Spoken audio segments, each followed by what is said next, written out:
Hello, I'm Tom Hood, CEO of the Maryland Association of CPAs and the Business Learning Institute. And I'm here with Emmanuel Gobillot. Hi, Tom.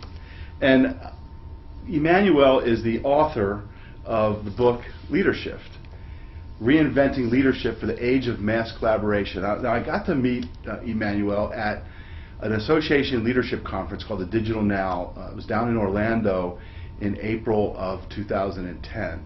And I was just kind of taken by his focus on leadership, and more importantly, as he would call it, leadership, how leadership is changing in this kind of new era. And one of the things he says in there is he talks about, I think it's Don Tapscott, if I remember, who said that if you think about the major trends going on, globalization, demographics, and technology, and how those are actually combining to create literally a perfect storm. Mm-hmm. And so the point is, especially when you throw it on top of this big economic tsunami Sure. we're all going through, you know, what does that mean to leadership? So the other thing I think that's significant about Emmanuel is he's global. He's headquartered in London, England, mm-hmm. and he speaks all over the world. And so for me, it was kind of really important to get that global perspective in here too. So Emmanuel, so is leadership changing, and how? You know, it's interesting because in a way it isn't changing because we're still working with the same people. People want leaders, people want to follow, people want to be inspired, people want to be guided, people want simplicity. So all of that is still the same.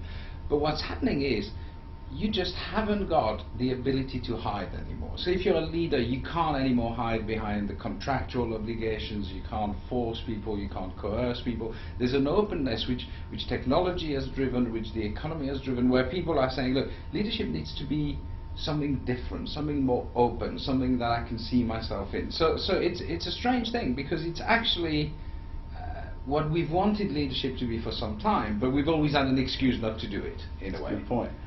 So you know, we're in this strange tension where it's raw leadership, you know, Yeah. as it ought to have been, and now it's forcing people to say, okay, you have to lead now. You know, you can't just manage anymore. You have to lead. So the idea, I like the notion of raw leadership. Yeah. You know, as we think about it too, this idea of keeping your team connected to Yeah. the organization, because Yeah.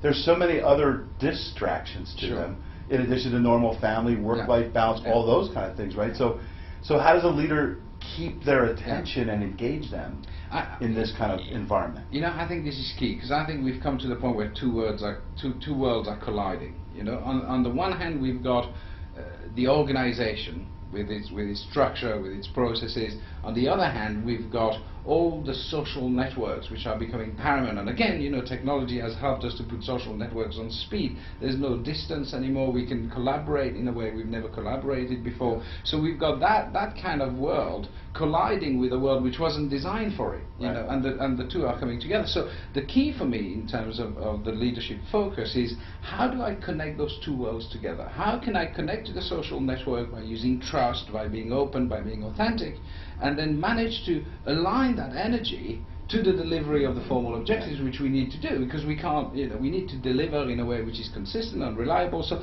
how do I channel that energy? Which is why so many people have been writing and talking about purpose, because the only way you're going to be able to connect is through purpose and meaning. So we need to be able to recreate a sense of meaning which is different from what we've been trying to do in the past, because in the past we were trying to give clarity. But you're right, there's an economic tsunami, there's major forces at work, we don't know what's going to happen. And for a leader to say, yeah, trust me, this is what's going to happen, is no longer possible, because we know it doesn't work. Yeah. So we need to make that world simple through meaning, by saying, look, this is what I think it ought to be, you know, and drive people behind that sense of purpose. Now, so let's try this for our audience that might be watching here. What would be the one thing that you would say, where do I start? Like, so now that we're sitting here, you'd be like, so Tom, what should I be doing on Monday morning? Sure. I tell you, the big one for me is just not about you. You know, leadership development, everybody who is focused on leadership development always focuses on the leader. And that's the wrong place to start. The place to start is to say, who are the followers? What are my followers wanting? What is the need that people have around? So that self-awareness, I said, look, it's not really all about me. Yeah. Of course it will come back to you, because you've got to be worth following, and that's about, you know, making other people stronger, making other people more capable, and you can work on that. But the key to that is to understand, I need to be myself, but I need to understand what my followers want. Yeah. So on Monday, if I had to do anything, I'll sit around and say, hey, how is everybody doing? You know, that's where I would start. Well said. The one thing I'll close with here that stuck with me big when I got to see you and your book is the one thing that leaders need to be asking themselves, right? Yeah. I mean, you know, this is the key question. Have I made them feel stronger and more capable? And if we can do that, if we can ask, have I made that person feel stronger and more capable? After every interaction we have, if we can do that and the answer is yes, then I think you definitely are leading and people will want to follow. Yeah. That would be the key. I like it. We like to say a leader's job is to kind of deliver hope and inspiration. Yeah.